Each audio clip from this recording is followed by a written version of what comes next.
इस भक्त ने जीवन भर अपने प्रभु की सेवा का वचन लिया है। जहां जहां आपके ये पग जाएंगे, वहां वहां इस सेवक का प्रतिबिंब पाएंगे। जो अपने प्रतिबिंब से दूर है, उनका प्रतिबिंब तुम बनोगे हनुमान। मैं राजभार से मुक्त होकर अपनी सीता को खोजूंगा, तब ना पाव में राजधर्म की बेड़ियां होंगी और ना ही प्रजा के उत्थान की। उपवन से खिल उठी है मेरी अयोध्या, मेरी सीता मेरी प्रतीक्षा में होंगी। तभी तो युद्ध के समय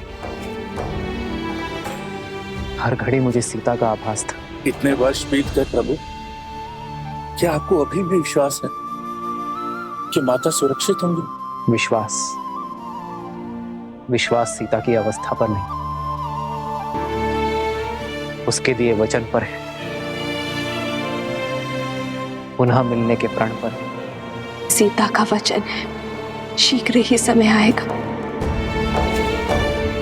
जब अयोध्या से हर मलिनता नष्ट हो जाएगी, जब राम राज्य एक बार फिर राम सीता को साथ देखेगा।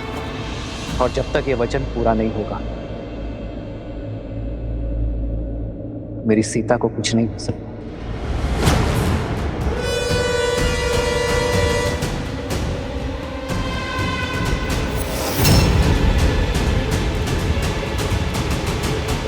पकड़ो कुश। छोड़ो मुझे, छोड़ो। मारो भैया। छोड़ो, छोड़ो मुझे, छोड़ो। कुश।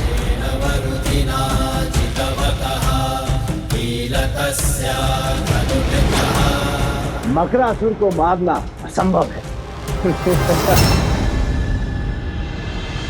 मैं इक्ष्वाकु वंशज सूर्यवंशी दशरथ पुत्र राम अपने सभी सुकर्मों को जोड़कर, धर्म को जोड़कर ये प्रार्थना करता हूं, मेरी सीता और मेरी संतान की सुरक्षा करें।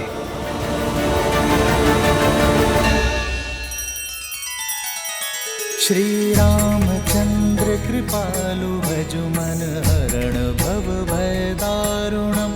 नव कंज लोचन कंज मुख कर कंज पद कंजारुणम।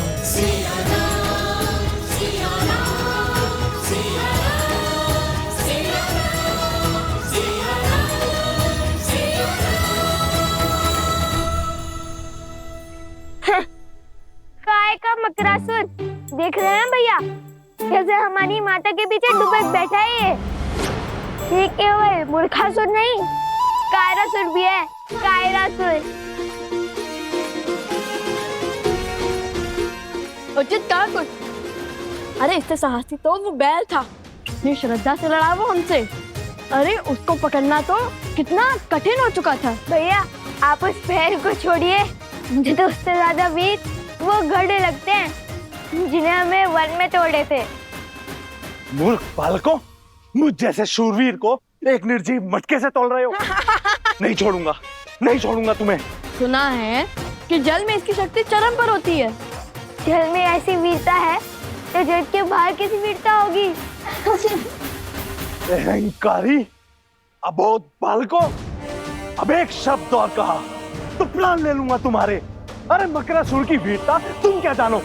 क्रोध संसार से पहले खुद को ले लेता है मकरासुर। बाण चलाइए भैया। अरे किंतु इस दिव्यास्त्र का दिव्य मंत्र तो हमें उन्होंने बताया ही नहीं। हे नारायण, मैंने उन बालकों को दिव्यास्त्र तो दिया, किंतु उसका महामंत्र तो दिया ही नहीं। ये कैसा अनर्थ हो गया मुझसे। यदि वो बालक नहीं लौटे तो मैं स्वयं को कभी क्षमा नहीं कर पाऊंगा। उन्हें लौटना ही होगा, उन्हें लौटना ही होगा। भैया मैंने कहा था ना वो वृद्ध है, अवश्य ही भूल गए होंगे। तो फिर बाण चलाने का सांग ही कर दीजिए। तब तक कोई युक्ति निकाल लेंगे। अस्त्र है और मंत्र नहीं, क्या बात है। लो चलाओ बार। अब क्या करें? कैसे बचाए माता को? ठीक है, मैं मार देता हूं इसे।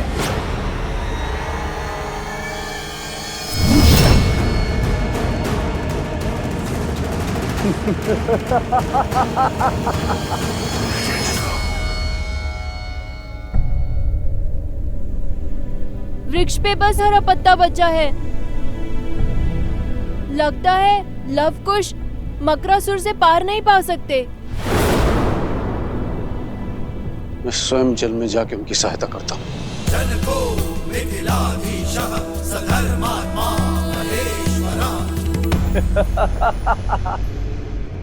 शत्रु का संहार केवल अस्त्र से नहीं, उसके साथ बोले जाने वाले दिव्य मंत्र से होता है। क्या तुम्हारे पिता ने तभी नहीं सिखाया तुम्हें?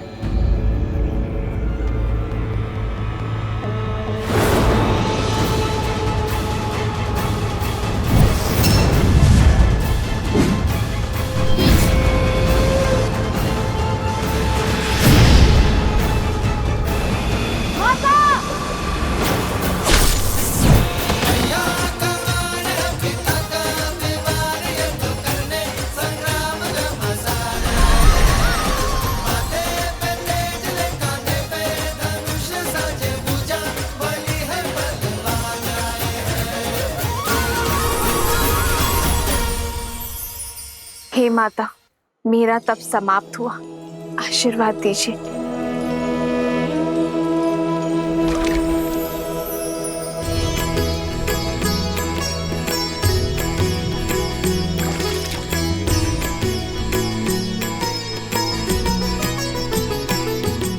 हो लव कुछ बल अतुलित बड़े भाई, धीर लव कुश माता, माता।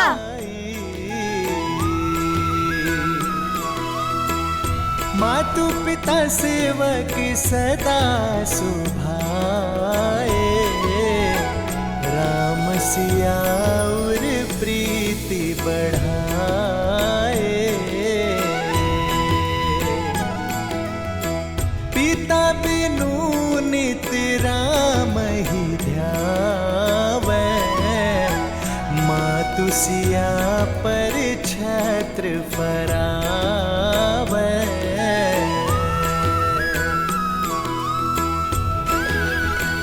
वृक्ष फिर से हरा हो गया, अर्थात लवकुश की विजय हुई। वन देवी की जय! वन देवी की जय!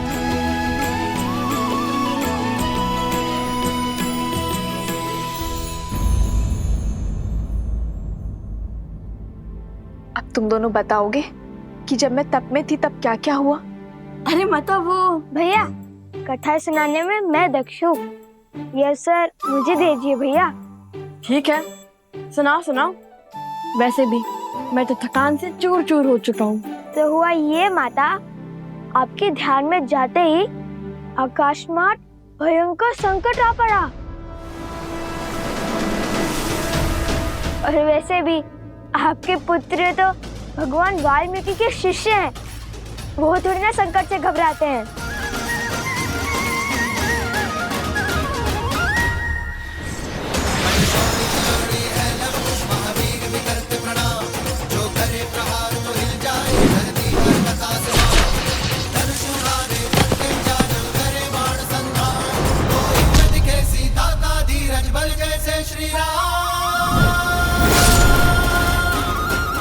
और फिर भैया ने दिव्यास्त्र चलाया। भैया, आपको तो दिव्यास्त्र का मंत्र याद ही नहीं था ना? फिर आपने दिव्यास्त्र का उपयोग कैसे किया?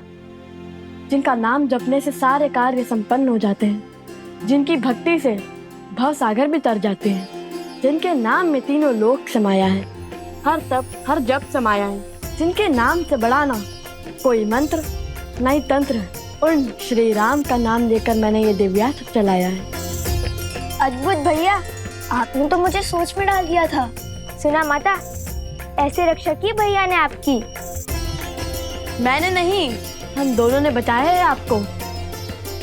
बातों बातों में तो मैं आपको वृद्ध के बारे में बताना ही भूल गया, जिसने हमें वो दिव्यास्त्र दिया, मकरासुर का वध करने में सहायता की, जिनके मार्गदर्शन के बिना उन मकरासुर की त्वचा को भेदना असंभव था। किसकी बात कर रहे हो तुम दोनों? मिथिला नरेश महाराज जनक।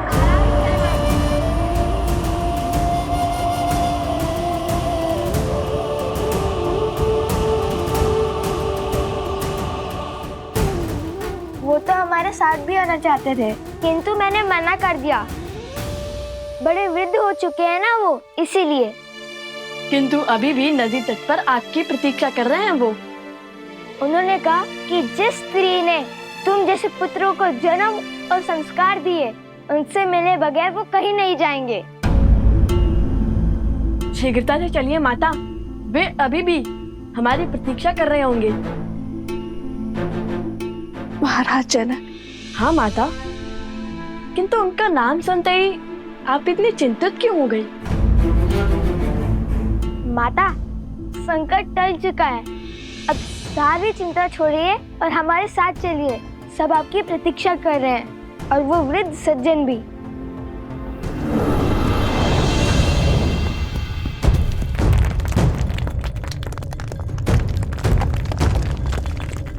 ये क्या हो रहा है? लगता है संकट के बादल अभी नहीं छटे हैं। नहीं पुत्र, ये तो धर्म की जीत का नाद है। पाप के अंत के साथ पाप की सत्ता का भी तो अंत होना चाहिए ना। किंतु माता फल्गु हमें निकलने तो देती। लव, कुश, तुम दोनों किस ओर से आए थे? चलो।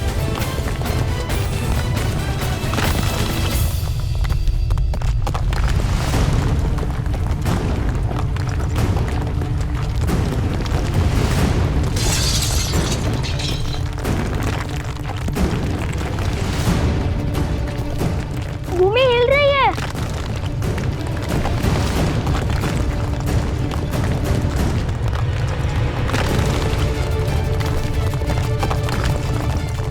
मारे गए।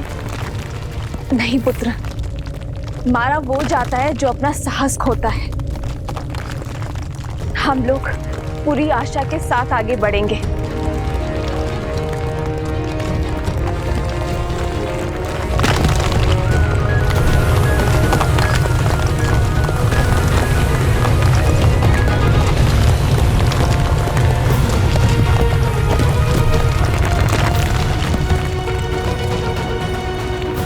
कहाँ रह गए ये लोग? अब तक तो उन्हें आ जाना चाहिए था। मेरा मन तो बहुत घबरा रहा है। धर्म की रक्षा करने वालों को अधर्म कभी भी हरा नहीं सकता। वो आते ही होंगे। लव कुश, मेरा हाथ थामो। हाथ तो आप मेरा थामिए माता।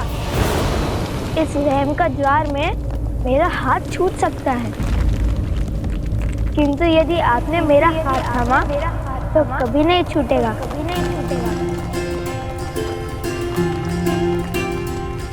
माता, आप कुछ का हाथ थामिए और मैं आपका हाथ पकड़ता हूँ।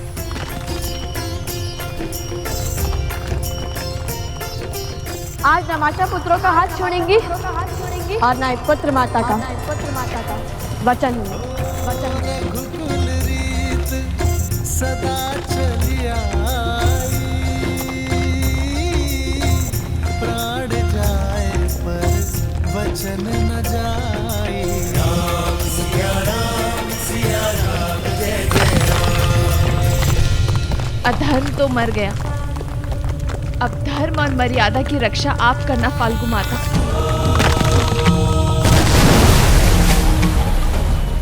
वन देवी, लव, कुश, कहाँ हो सब?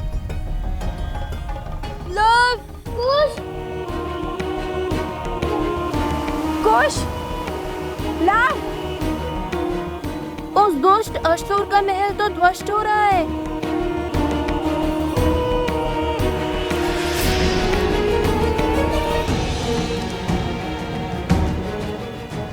कुछ और वंदेवी को कुछ नहीं होगा उन्हें।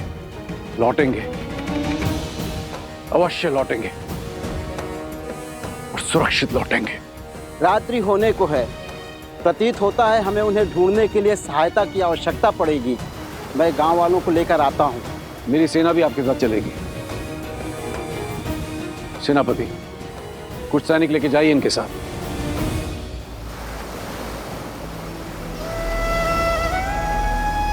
हे नारायण, रक्षा कर।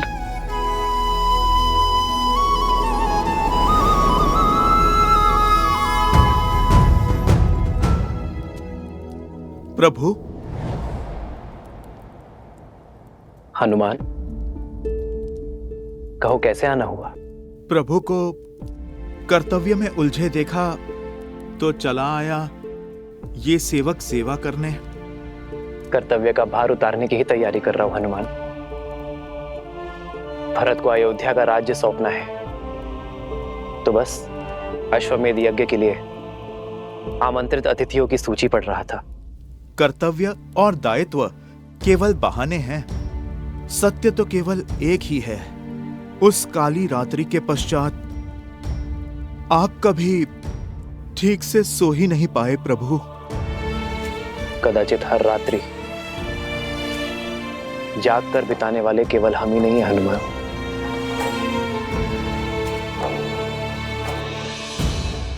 महाराज जनक,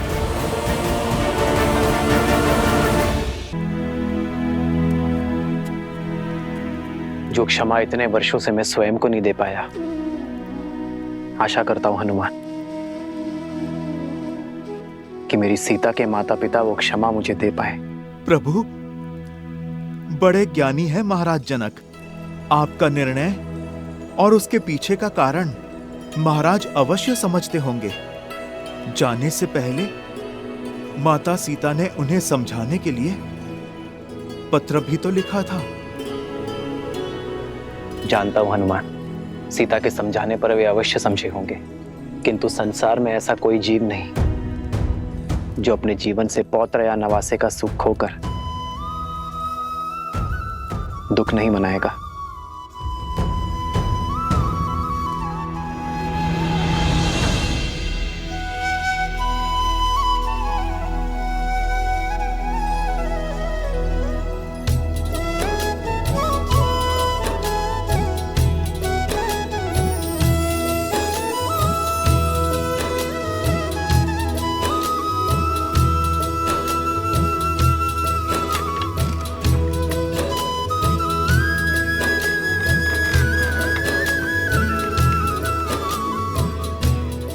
आनंद आ गया।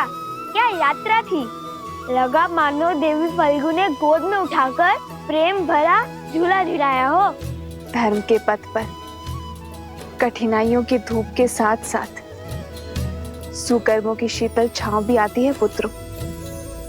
माता शीघ्र चलिए, महाराज जनक आपकी प्रतीक्षा कर रहे हैं। तो क्या हुआ, भक्त को भगवान की प्रतीक्षा करनी ही पड़ती है। वन देवी है, इतनी सरलता से थोड़ी ही ना जाएंगी। क्यों माता? चले माता। नहीं,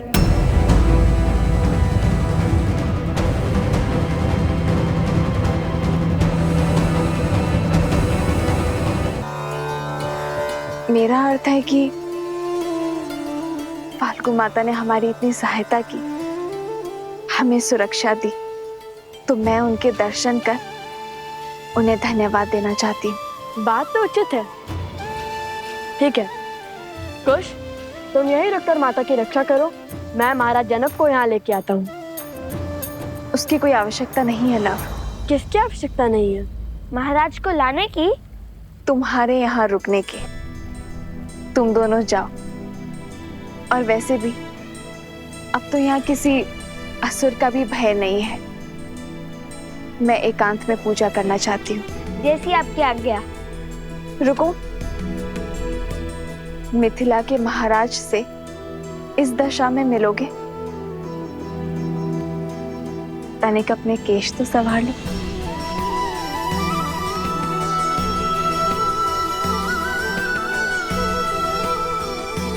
देखो अब कितने सुंदर दिख रहे हो। और हाँ, याद रहे, महाराज जनक मेरे पिता के समान है, तो उनके आदर में कोई कमी नहीं रहनी चाहिए। समझे तुम दोनों? समझे लो भैया, पूरे सम्मान से बात करना। ये लव के लिए नहीं, ये उपदेश तुम्हारे लिए था नटखट। समझ गया।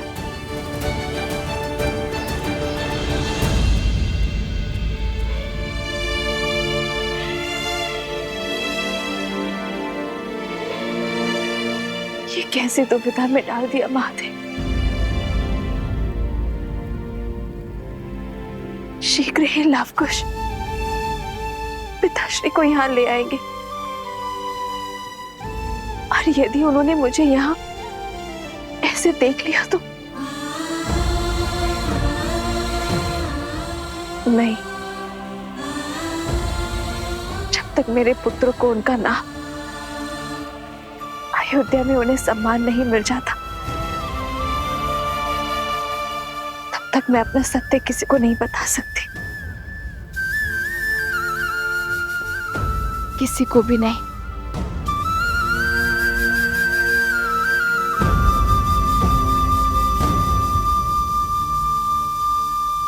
भी जाएगी, जिसका नेतृत्व हम स्वयं करेंगे।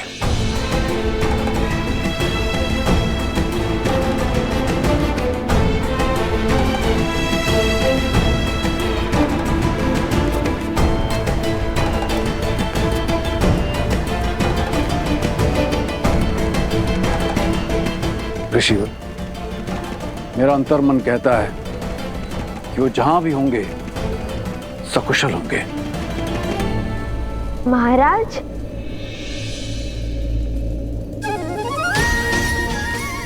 महाराज, हम भी कुशल हैं और हमारी माता भी।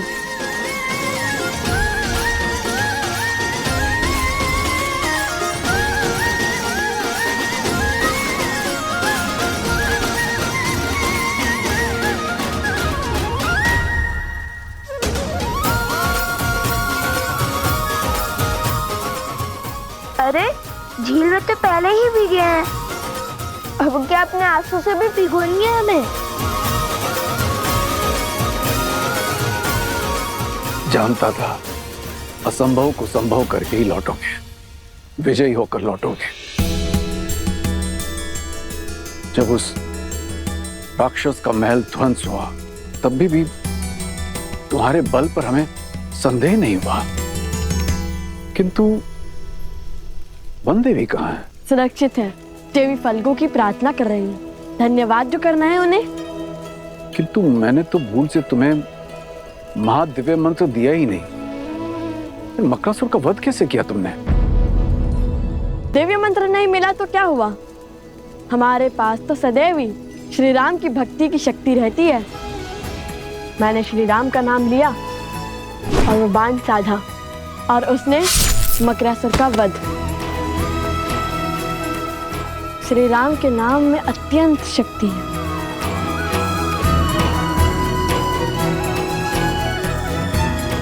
वही शक्ति जो हनुमान जी को राम नाम से मिलती है।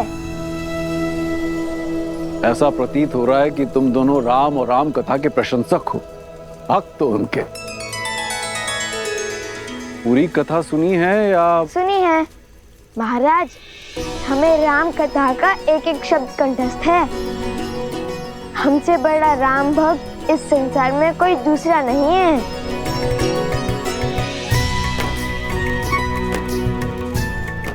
लगता है आपने हमारी पूंछ पर ध्यान नहीं दिया।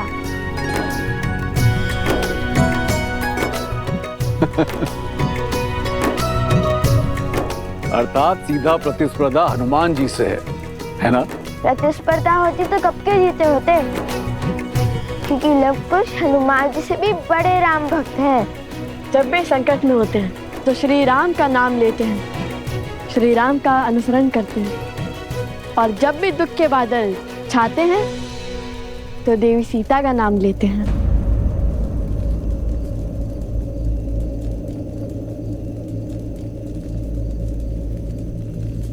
सीता?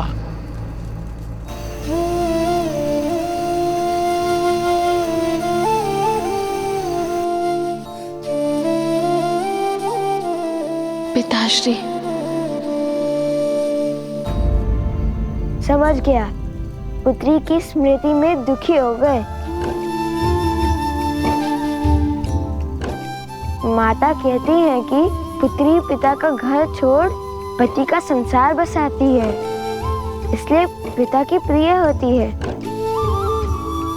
किंतु आपकी पुत्री तो पूरी अयोध्या की प्रिय बन गई, श्री राम की अर्धांगिनी बन गई। भला आपको कैसा दुख, कैसी चिंता? आप चिंतित ना हो महाराज, हम शीघ्र ही अयोध्या जाकर श्री राम और देवी सीता को आपकी कुशलता का क्षम पहुंचाएंगे। अयोध्या? हाँ, अयोध्या, आपकी पुत्री का राज्य, उनका घर, जहाँ वो श्री राम के साथ सुख से रहती हैं।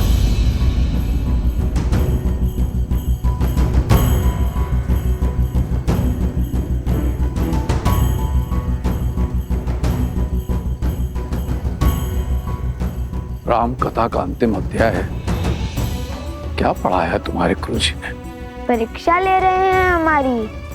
अंत में राजा राम और महारानी सीता का पट्टाभिषेक होता है और वो सुख से अयोध्या का कार्यभार संभालते हैं।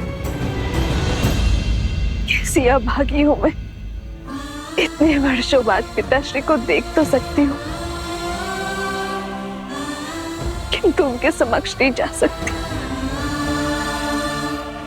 उनके चरण स्पर्श नहीं कर सकती, सुख दुख के बोल नहीं बोल सकती, उन्हें उनके नातियों का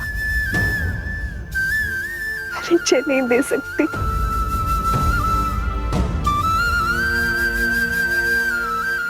हे प्रभु, कैसा धर्म संकट है ये।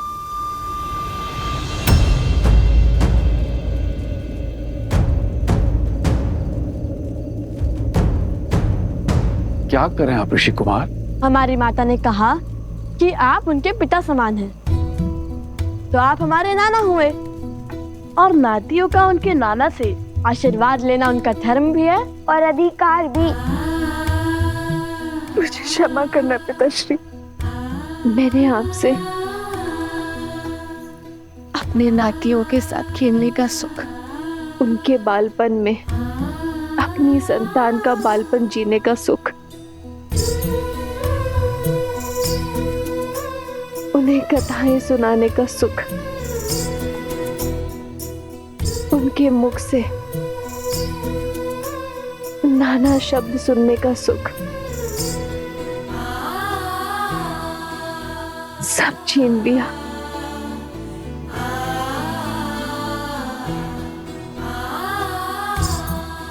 कितने अभागे हैं मेरे लवकुश, जो मिथिला के ज्ञान से वंचित है। ननिहाल में उन्हें मिलने वाले प्रेम से दूर रह गई मेरे लवकुश। अब तो साक्षात देवी सीता के पिता और श्री राम के ससुर हैं। हमें शीघ्र ही उनसे भेंट करने का आशीर्वाद दे दीजिए ना। आशीर्वाद के लोभ से प्रणाम। हाँ हाँ, जानता हूँ, लोग से प्रणाम करना बुरी बात होती है।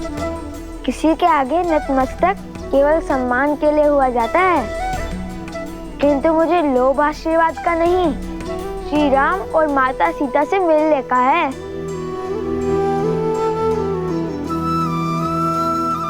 ईश्वर सदैव तुम्हारे हृदय को भोलेपन से भरा रखे।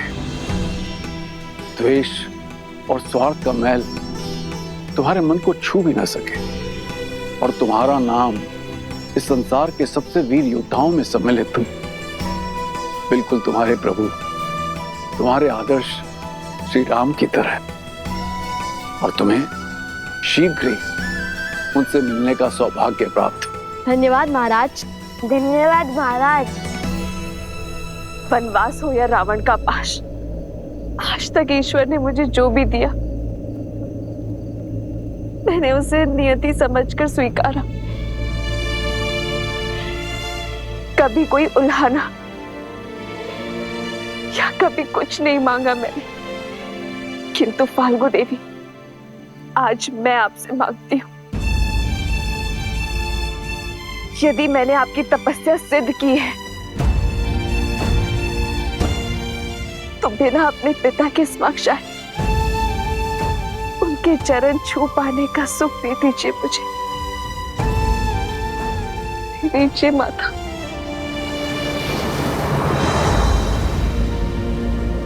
तुम दोनों से मिलकर लगता है कि तुम दोनों मेरे अपने हो, मेरा अपना अंग। जाने की इच्छा तो नहीं हो रही, किंतु जाना होगा, समय हो चला है। क्या तुम मेरे जाने से पूर्व मुझे अपनी माता से मिलवा सकते हो? मैं उनके दर्शन करना चाहता हूँ। अवश्य, क्यों नहीं। मुझे भी वन देवी के दर्शन करने हैं पुत्र। हाँ हाँ, हमें भी वन देवी के दर्शन करने हैं। आइए, माता इस ओर है। लव, कुश, तुम दोनों जाके वन देवी को ले आओ, तब तक हम कूच की तैयारी करते हैं। कुश, तुम इनके साथ जाओ, मैं माता को लेकर आता हूँ। ठीक है भैया। आइए। अद्भुत युद्ध किया है तुमने कुश। अवश्य तुम्हारे धनुष में कुछ विशेष है। लो, खुद ही देख लो।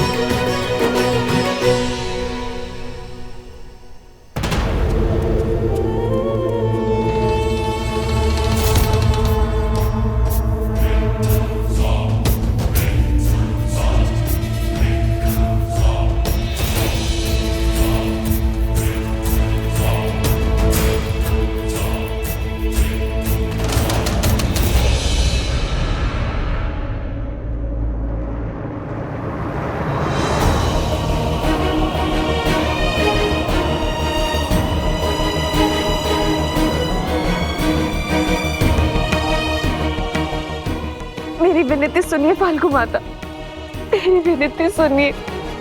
सोमकरण, सोमकरण।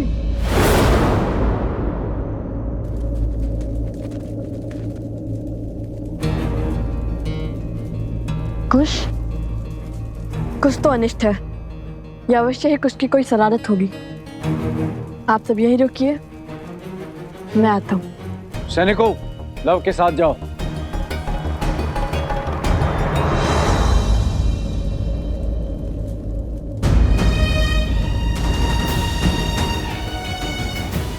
मेरी प्रार्थना स्वीकारिए माँ, मेरी प्रार्थना स्वीकारिए।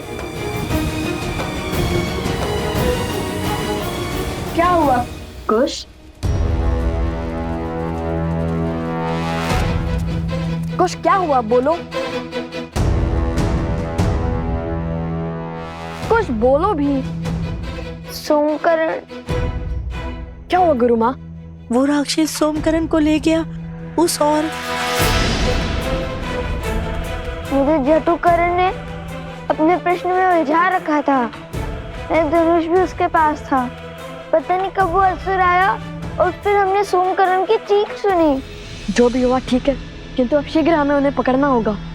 चलो कुश। तुम दोनों पहले से चोटिल हो, हम उसे ले आएंगे।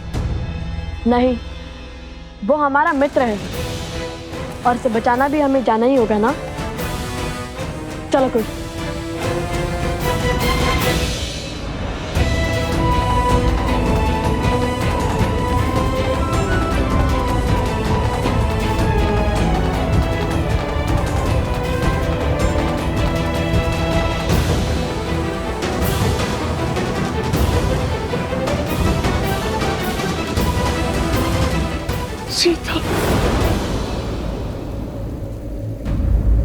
ऐसी घोर काली रात्रि में बिना प्रकाश के हम वन देवी के दर्शन कैसे कर पाएंगे?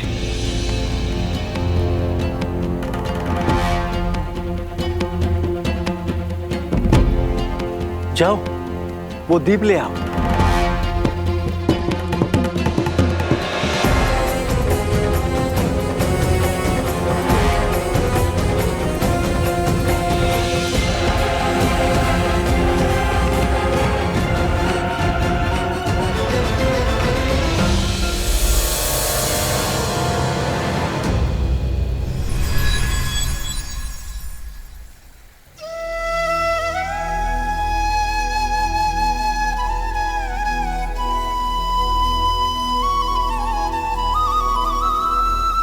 वन देवी, आपके दर्शन पाकर हम धन्य हुए।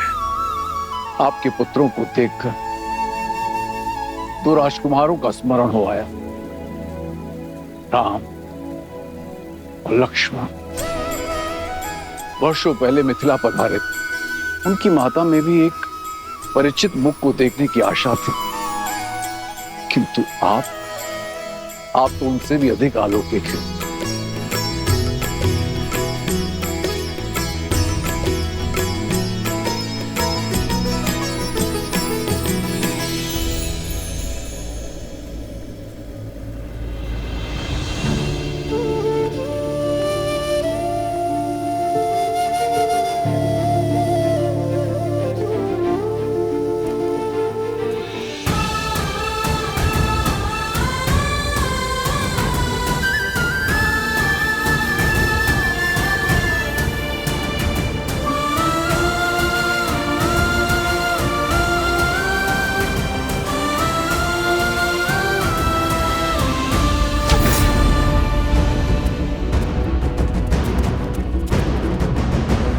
उस और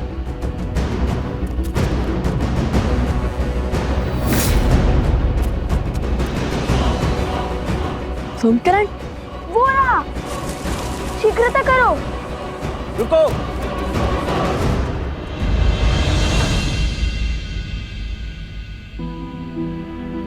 आप सब यहाँ, और माता माता कहाँ है? मैंने वन देवी के दर्शन पाने का सौभाग्य पा लिया है। वो अभी भी मौन धारण किए देवी फाल्गु की आराधना में लीन है। मेरी इच्छा पूर्ण करने के लिए, मुझे ये सुख देने के लिए धन्यवाद माता। ये मेरा नहीं, आपके सुकर्मों का, आपकी शुद्ध भक्ति का प्रताप है देवी सीता। मैं आपके तप से प्रसन्न हुई, परंतु अब मुझे आपके पुत्रों से कुछ चाहिए। मेरे पुत्रों से क्या माता? ऋषिवर, आपने हमें क्यों रोका? सोमकर्ण के प्राण संकट में हैं। समय नहीं है हमारे पास। कुछ नहीं होगा तुम्हारे मित्र को, क्योंकि उस असुर को सोमकर्ण के नहीं, तुम्हारे प्राण चाहिए। अपने राजा मकरासुर की मृत्यु का प्रतिशोध चाहिए। तो क्या अपने प्राण बचाने के लिए अपने मित्र के प्राण दांव पर लगाएंगे हम? कदापि नहीं। उचित कहा भैया। वैसे भी जिस राजा को मार गिराया, उसके सेवक को तो यूं धराशायी कर देंगे हम। इसमें कोई संदेह नहीं है कि वो असुर तुम्हारे वीरता के समक्ष टिक पाए। इतने घमासान युद्ध के बाद भी तुम्हारा साहस देख अत्यंत प्रसन्नता हो रही है। ये मेरा सौभाग्य होता यदि मुझे तुम्हारे साथ युद्ध करने का अवसर मिलता, किंतु हमारे तो आपसे कोई पैर ही नहीं है। फिर आप क्या हमारे साथ युद्ध करना चाहते हैं? कुश, वे हमारे साथ असुरों से युद्ध करना चाहते हैं, हमारे विरुद्ध नहीं। ओह, परंतु आपकी आयु? जानता हूं वृद्ध हो चुका हूं, इसीलिए तुम्हें संकोच है। किंतु मैंने इस आयु तक जो अर्जित किया है उसकी सहायता अवश्य लेना।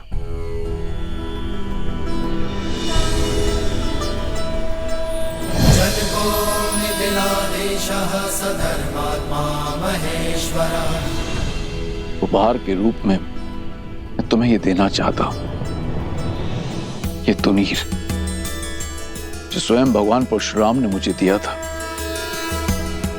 ये अक्षुत है, अर्थात इसके बाण कभी समाप्त नहीं होते और इनमें दिव्य शक्ति भी है। ये लो पुत्र। नहीं, किंतु ये आपको मिला आशीर्वाद है और ये आपने अर्जित किया है, इसे मैं नहीं ले सकता। परंतु सोमकर्ण को लौटा लाने में तुम्हारी सहायता करना मेरा धर्म है। क्या तुम मुझे मेरे धर्म से वंचित करोगे ऋषि कुमार?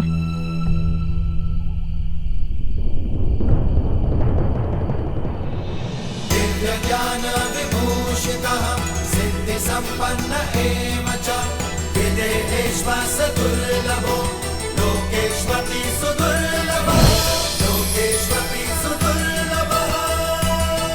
विजयी भव। अब आप जाइए महाराज और हमारे लिए चिंतित ना हो। हाँ, यदि श्री राम ने चाहा तो हम शीघ्र ही ये भेंट लौटाने आएंगे।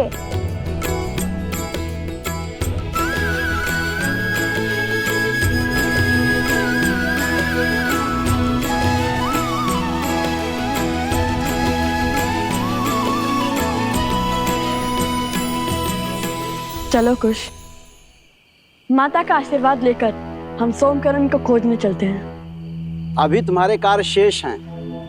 माता फल्गु तुमसे कुछ चाहती हैं। हमसे? हमसे क्या?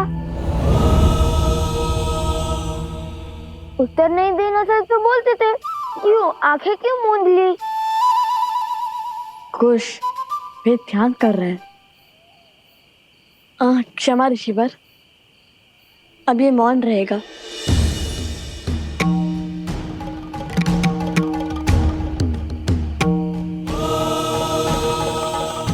आदेश दे देवी, क्या करना है मेरे पुत्रों को?